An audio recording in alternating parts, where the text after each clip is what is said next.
भाई मु आसिक शोरूम रे पहुँची गली मो गाड़ी हूँ से मैंने सप्ताह पूर्व सर्विसिंग करते पूरा फुल सर्विसिंग होता यहाँ ऑयल सील देखो शोरूम रे जो मुझे गली मत कौन कहते जी ओनर थे मत कहते कि हाँ ऑयल सील्टा कटि जाइए संजय भाई आसिक पहुँची गले आम पाखे तो आमको सी कहते जो डायलग आड करें अरे बुझीपार ठीक अच्छे भाई आम ओडिया भी बुझीपार आम भाई सहित डायरेक्टली ओडिया कथा ये देखुए बाड़ी में किसी पनीपरिया गछ लगे शाग गछ लगे आईपाई तो यही नेटा को मुझे कहती नापी तो यही नेटा भी जेबाबा कहते मतलब गैस मेडिसिन नहीं जबार मुझे जेबाबा शैलन छकुर मनोज पाखु आम सबकि किणाकुणी सरीगला अजा दुकान जो कहते सौदा अजा अलरेडी बाहर कर रखी खाली मुझे गली पेमेंट कली सबकि कम सारापर फाइनाली मुझे घरे पहुँच सारापर ड्रेस चेंज कली कहीं मॉर्निंग टाइम रे खरा फर्स्ट अफ ऑल आप देखिए आम ये किसी गोटा मसला नहीं जमी डालचीन गुजराती आउ कि तो यापर आम बाटी रखी अदा रसुण पेस्ट को आम आड कर देचु मो माँ को कहती कि चिकेन टाक माँ चलो चुली करदे हूँ गैस करवानी कहीं चुली माँ हूँ आज मोर हेल्पर तेजपत्र खोलिक दूसरी तार मन ना तेजपत्र आसिक पहुँचला पूर्व घरे माँ तार मसला बाटी रेडी कर देता विथ ये आलू को काटिक तरकारी मुझे बिल्कुल भी धनिया गुंड जीरा गुंड बिल्कुल भी आड करें आम चिकेन मसला आड करदे ना मत टेस्ट आप देखा मसला भल भाव रेडी होगा मिनिमम 10 मिनट एवं चिकेन को आड करदे ऑलरेडी आम चिकेन को मसला तो भल भाव मिक्स कर देचु एवं आम ढाकुणी देकी मिनिमम 10 मिनट ये आप देखिए तो आम जो काटी रखा सारू की आड कर देचु सारूटा आम ये लेट्रे आड कलु ये आप देखिए आम मसला कषा ऑलरेडी हो जाता आम हूँ हल्का पानी आमर खाଇବା बर्तमान पूरा रेडी हो जाए चिकेन भात मैंने आउ एक नया ब्लॉग को आपको स्वागत तो आज ब्लॉग टी बहुत ही बढ़िया अच्छी कहीं आज बहुत सारा मत आज कम कर अच्छी कहीं लाइक किसी माँ जमी कहते कि बहुत सारा सौदा आसबार अच्छी घरपाई किसी चिकेन टी आनी घरपाई आज शुक्रवार अच्छी गाड़ी शोरूम को जी एमती बहुत सारा जिन किणार अच्छी टोटाली कंटिन्यू आपण मैंने ब्लॉग टी देखूँ स्टार्टिंग रू एंड जाए देखूँ वीडियो आज बहुत ही भल हबार अच्छी चलो आज वीडियो को आम स्टार्ट करवा भाई मु आसिक शोरूम रे पहुँची गली मो गाड़ी हूँ से मैंने सप्ताह पूर्व सर्विसिंग करते पूरा फुल सर्विसिंग होता चेन स्पोकर चेंज होता बेरिंग चेंज होता आगर सकपचर ऑयल सील मो दुटा चेंज होता आमती बहुत सारा काम होता तो आज माने मु देखुली गत काली 2 दिन होगा 2 दिन पूर्व होगा कि मोर हूँ कौन हूँ ना ऑयल सील्टा माने ऑयल लिकेज करमती माने सजाला पूर्व जमी ऑयल लिकेज होता है सेमती ऑयल लिकेज होती है शोरूम को आसी शोरूम जाए पचारा शोरूम जी बस मत कहते कि हाँ से तो कहीहबनी ऑयल सील्टा कटि जाइए ये सी तो दुनिया पाठ पढ़ाऊँ देखिए मो गाड़ी जी सर्विसिंग करते से पर्यटन आसी ना सी आसला पचार देखिए सी कौन कहते तापर जहाँ करा था करें आसिक आम शालापड़ा आम शोरूम में मो गाड़ी टाक ठिया कर देसी देखिए भाई केतला आसमर देखिए मो गाड़ी टाक कौन हो कौन ना सर्विसिंग होता यहाँ ऑयल सील देख कटुचे ऑयल सील देख कटुचे कह मत कहते ऑयल सील्टा कटि जाइए शोरूम जो मुझे गली मत कौन कहते जी ओनर थे मत कहते कि हाँ ऑयल सील्टा कटि जाइए हूँ आम ए कि करें जदि आम ऑयल सील्टा चेंज करूँ ताल आम ऑयल सील पैसाटा पूरा नबू किंतु आमर जो सर्विसटा से नहीं पारू किंतु आम ऑयल सील पैसा नबू बोली आमको कहते मुझे कहली कि भाई देख मु सप्ताह है मोर ऑयल सील दुटा चेंज कर गाड़ी तो राइट साइडटा ठीक अच्छे तो लेफ्ट साइडटा इमिडिएटली केते जल्दी कटिज तार मुझे कहनी भाई एमती तो ठीक नुह ना तो तापर भाई आसिक देखिले फाइनाली चेक कले ऑयल सील्टा मैंने ओपन कले जो कैपटा था जो गाड़ी जो ऑयल सील जो कैपटा ओपन कले ओपन कर देखिले कि कहले कि ना यहाँ ऑयल सील कटिनी तो ऑयल सील ठीक गाड़ी चेक कलापर कहले कि ऑयल सील्टा कटिनी ऑयल सील भल अच्छी आपड़ा बाबा ज्वेलर्स टी आसती ये संजय भाई जड़े अच्छा सी ये कम कर हूँ कौन थी ना गोटे ग्रुप बनी से गोटे यूट्यूब रे वीडियो बनवाई से गोटे स्क्रिप्ट लिखिं से स्क्रिप्टा मत से काली शेयर करते मत से कहते कि स्क्रिप्टा देखापी मुझे स्क्रिप्टा देखनी मुझे आसती से तो नहा सी आसला आम सहित देखा करवा सहित मीट कर देखा कौन होम भिडियोटा को शूटिंग करने किसी डायलॉग मत आड करने भाई मु तो किसी डायलॉग जानी संजय भाई सहित कथा आम गोटे भल यूट्यूब जो मैंने बनाऊँ कतिक जावा से आमको किसी डायलॉग कहे तो आम से डायलॉग भी आम से किसी डायलॉग भी आम एक्सट्रा डायलॉग भी आड करूँ भिडियो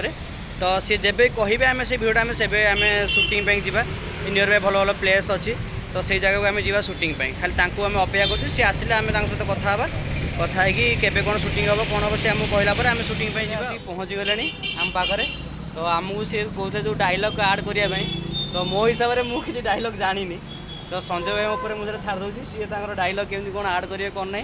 सहित कथा शूटिंग आम के तो एबे हमर तो स्क्रिप्ट लेखा चली तो स्क्रिप्ट लेखा सैलानी डायलॉग लेखा बाकी अच्छी तो ये 2 दिन भितर डायलॉग लेखा सरीगला आम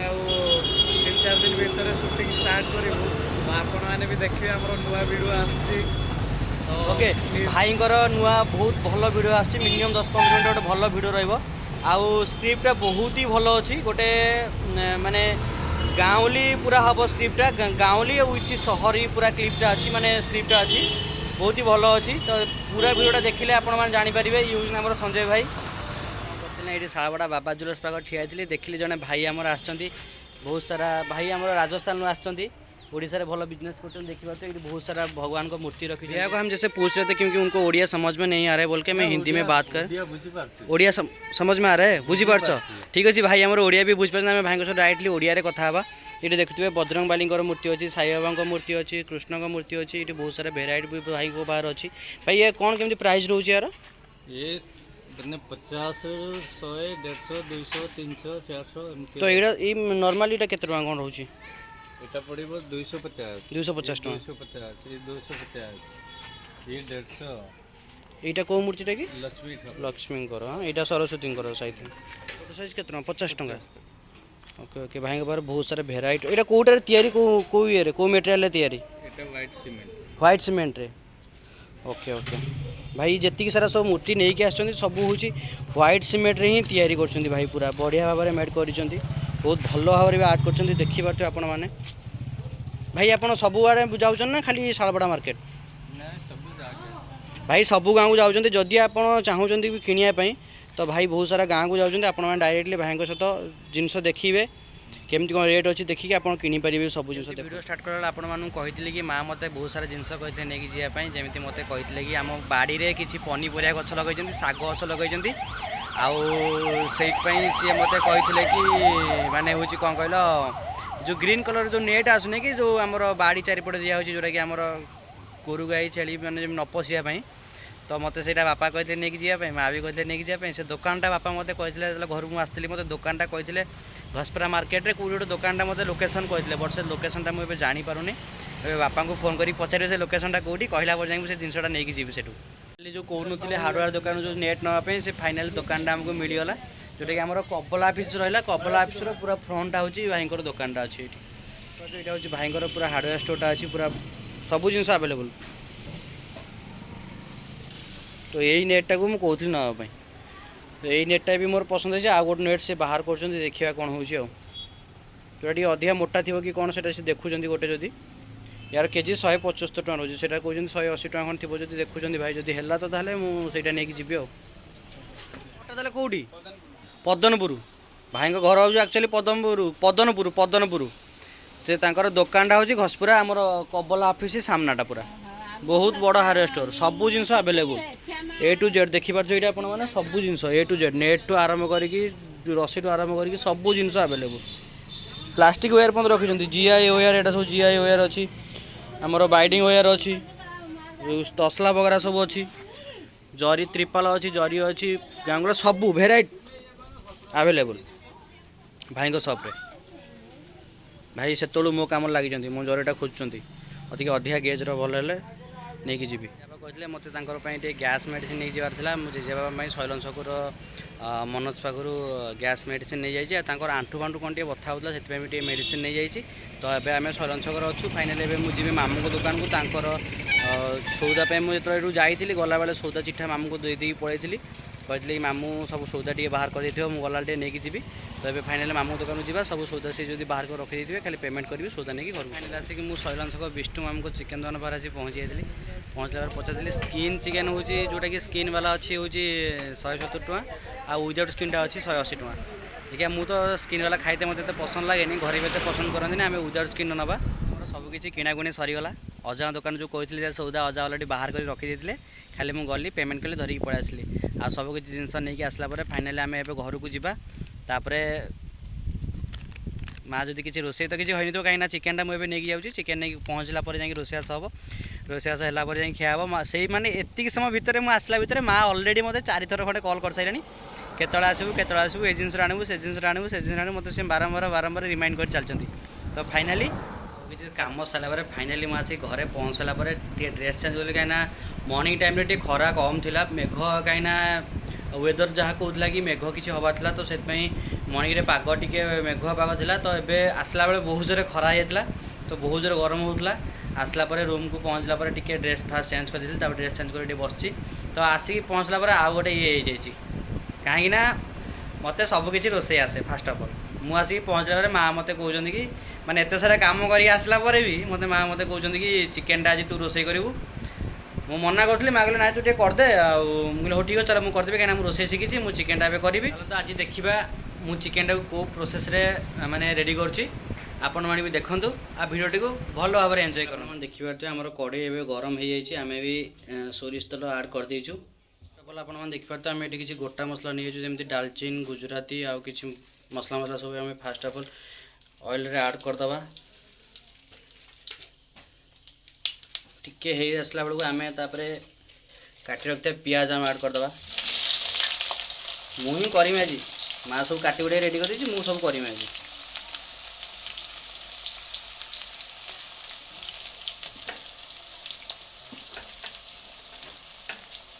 ଦେଖିପାରୁଥିବେ ଆମ ପିଆଜ ପୁରା ମାନେ ବ୍ରାଉନ୍ କଲର୍ ହେଇଗଲାଣି। ତ ଏବେ ଆମେ ହାଲକା ହଳଦୀ ଗୁଣ୍ଡ ଆଉ ଟିକେ ହାଲକା ଲଙ୍କା ଗୁଣ୍ଡ ଆମେ ଫାଷ୍ଟ ଅଫ୍ ଅଲ୍ ଆଡ଼୍ କରିବା। ତାପରେ ଆମେ ଅଦା ରସୁଣ ଯେଉଁ ପେଷ୍ଟ କରି ରଖା ହେଇଛି, ସେ ଅଦା ରସୁଣ ପେଷ୍ଟକୁ ଆମେ ପରେ ଆଡ଼୍ କରିବା। ମୁଁ ଅଲରେଡ଼ି ହଳଦୀ ଗୁଣ୍ଡ ଆଡ଼୍ କରିଦେଇଛି, ଏଇଠି ହାଲକା ମୁଁ ଲଙ୍କା ଗୁଣ୍ଡ ଆଡ଼୍ କରୁଛି। ତାପରେ ଆମେ ତାକୁ ଭଲ ଭାବେ ମିକ୍ସ କରିଦେବା। ତାପରେ ଆମେ ବାଟି ରଖିଥିବା ଅଦା ରସୁଣ ପେଷ୍ଟକୁ ଆମେ ଆଡ଼୍ କରିଦେଇଛୁ। କାହିଁକିନା ମୁଁ ରୋଷେଇ କରିବି ମାନେ ମୋତେ ଟିକେ ଟାଇମ୍ ଦରକାର ରୋଷେଇ କରିତେ, କାହିଁକିନା ମୁଁ ଜଲ୍ଦି ଜଲ୍ଦି ରୋଷେଇ କରିପାରିବିନି, ମୋତେ ଟିକେ ଟାଇମ୍ ଦରକାର ରୋଷେଇ କରିବା ପାଇଁ। ମାଆଙ୍କୁ କହୁଥିଲି କି ଚିକେନ୍ଟାକୁ ମାଆ ଚାଲ ଚୁଲିରେ କରିଦେବା, ଆଉ ହେଉଛି ଗ୍ୟାସ୍ରେ ଏବେ କରିବାନି, କାହିଁକିନା ଚୁଲିରେ କଲେ ତା ଟେଷ୍ଟଟା ଟିକେ ଭଲ ଆସିବ। ମାଆ କହିଲା ମୁଁ ଏବେ ଯାଇପାରିବିନି, ସେ ବାହାରକୁ ଖରା ହେଉଛି, ମୁଁ ଏବେ ଚୁଲିରେ କରିପାରିବିନି, ତୁ ଏ ଗ୍ୟାସ୍ରେ କରିଦେବେ। ମୁଁ କହିଲି ଠିକ୍ ଅଛି ତାହେଲେ ଫାଇନାଲି ତାହେଲେ ଗ୍ୟାସ୍ରେ ଏବେ ଆମେ ଷ୍ଟାର୍ଟ କରିଦେଇଛୁ। କଡ଼େଇର ଦୁଇଟାଙ୍କ ହ୍ୟାଣ୍ଡଲ୍ ନାହିଁ, ମୋ ମାଆକୁ କହୁଛି କଡ଼େଇଟା ଚେଞ୍ଜ କରିଦେବା, କହୁଛି ନା ମୋ କଡ଼େଇଟା କ'ଣ ହେଇଛି କି ଏବେ ମୋର କଡ଼େଇ ଦରକାର ନାହିଁ, ମୋତେ ମନା କରୁଛି, କହୁଛି ମୋ କଡ଼େଇଟା ଭଲ ଅଛି, ହ୍ୟାଣ୍ଡଲ୍ ଦୁଇଟା ପଳଉ, ମୁଁ ତ ମୋର ହ୍ୟାଣ୍ଡଲ୍ କିଛି ଆବଶ୍ୟକ ନାହିଁ, ମୋ ମାଆ ମୋତେ କହୁଛି। ମୁଁ ଠିକ୍ ଅଛି। ମାଆ ହେଉଛି ଆଜି ମୋର ହେଲ୍ପର, ତେଜପତ୍ର ଖୋଲିକି ଦେଉଛି, ତାର ମନେ ନଥିଲା ତେଜପତ୍ର ଖୋଲିବା ପାଇଁ କି ପକାଇବା ପାଇଁ, ମୋର ଏବେ ମନେ ପଡ଼ୁଛି, ଦେଖ ତେଜପତ୍ର ସେ ପକାଉଛି। ମୋ ମାଆ ଆଜି ମୋର ହେଲ୍ପର। ଆସିକି ପହଞ୍ଚିଲା ପୂର୍ବରୁ ଘରେ ମାଆ ତାର ମସଲା ବାଟିକି ରେଡ଼ି କରିଦେଇଥିଲା, ୱିଥ୍ ଏଇ ଆଳୁକୁ କାଟିକି ସବୁ ଭାଜି ଦେଇଥିଲା, ଟମାଟୋ କାଟିକି ରେଡ଼ି କରିଦେଇଛି, ସାରୁ କାଟିକି ରେଡ଼ି କରିଛି, କାହିଁକିନା ଚିକେନ୍ରେ ସାରୁଟା ପକାଇଲେ ତାର ଟେଷ୍ଟଟା ବହୁତ ଭଲ ଆସେ, ମାନେ ତରକାରୀଟା ଟିକେ ବହଳିଆ ହୁଏ ଆଉ ତାର ଟେଷ୍ଟଟା ବି ବହୁତ ଭଲ ଆସେ। ଆପଣ ତ ଦେଖିଥିବେ ମୁଁ ଯେତେବେଳେ ପିଆଜ ପକାଇଥିଲି, ସେଇ ପିଆଜ ପକାଇଲା ଟାଇମ୍ରେ ମୁଁ ହାଲକା କିଛି ଲଙ୍କାଗୁଣ୍ଡ ଆଡ଼୍ କରିଥିଲି। ତ ଏବେ ମୁଁ ମାନେ ତରକାରୀରେ ଆକ୍ଚୁଆଲି ଯେତିକି ଲଙ୍କାଗୁଣ୍ଡ ଆବଶ୍ୟକ ମୁଁ ଟୋଟାଲି ଲଙ୍କାଗୁଣ୍ଡ ଦେଇଦେଉଛି। ହଳଦୀ ଗୁଣ୍ଡ ବି ଟିକେ କମ୍ ଆଡ଼୍ କରିଥିଲୁ, ଏବେ ପୁରା ଯେତିକି ଆବଶ୍ୟକ ଆମେ ଏତିକି ହଳଦୀ ଗୁଣ୍ଡ ବି ତରକାରୀ ପାଇଁ ଆଡ଼୍ କରିଦେବା। ତାପରେ ମୁଁ ବିଲକୁଲ ବି ଧନିଆ ଗୁଣ୍ଡ ଜିରା ଗୁଣ୍ଡ ବିଲକୁଲ ବି ଆଡ଼୍ କରିବିନି, ଏବେ ଆମେ ଚିକେନ୍ ମସଲା ଆଡ଼୍ କରିଦେବା। ନା ମୋତେ ଟେଷ୍ଟ ମୋତେ ଭଲ ଲାଗେନି, ଧନିଆ ଗୁଣ୍ଡ ଜିରା ଗୁଣ୍ଡ ମୋତେ ଭଲ ଲାଗେନି ତରକାରୀରେ ପକାଇବା ପାଇଁ। କିଛି ଚିକେନ୍ ମସଲା ଆଡ଼୍ କରିଦେଇଛନ୍ତି, ତ ଏବେ କିଛି ଗରମ ମସଲା ଆଡ଼୍ କରିଦେବା, ଯେଉଁଟାକି ରୁଚିର ଗରମ ମସଲା।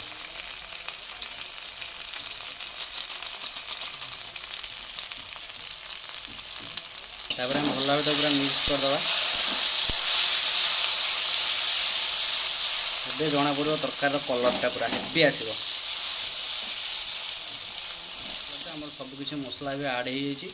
ତ ଏବେ ଦେଖନ୍ତୁ କେମିତି କଲର୍ ଅଛି। ଆମେ ଆକୁ ମିନିମମ୍ 5 ରୁ 7 ମିନିଟ୍ ସିମ୍ ଲୋ ଫ୍ଲେମ୍ କରିକି ଛାଡ଼ିଦେବା, ତ ମସଲାଟା ଭଲ ଭାବେ ହେଇଯିବ। ଆପଣ ଦେଖିପାରୁଥିବେ ଆମ ମସଲା ଭଲ ଭାବେ ରେଡ଼ି ହେଇଗଲାଣି। ମିନିମମ୍ 10 ମିନିଟ୍ 15 ମିନିଟ୍ ହେଲାଣି ମୁଁ ମସଲାକୁ କଷୁଛି, ଭଲ ଭାବେ ମସଲା ପୁରା ରେଡ଼ି ହେଇଗଲାଣି। ବର୍ତ୍ତମାନ ପାଇଁ ଆମେ ଚିକେନ୍କୁ ଆଡ଼୍ କରିବା। ଏବେ ଆମେ ଚିକେନ୍କୁ ଆଡ଼୍ କରିଦେବା।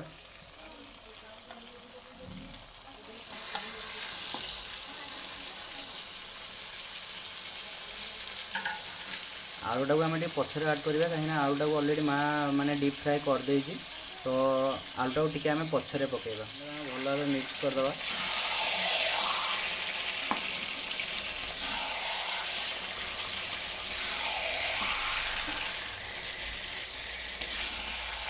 ଆମେ ଚିକେନ୍କୁ ମସଲା ତ ଭଲ ଭାବେ ମିକ୍ସ କରିଦେଇଛୁ, ଏବେ ଆମେ ତାକୁ ଢାଙ୍କୁଣି ଦେଇକି ମିନିମମ୍ 10 ମିନିଟ୍ ସ୍ଲୋ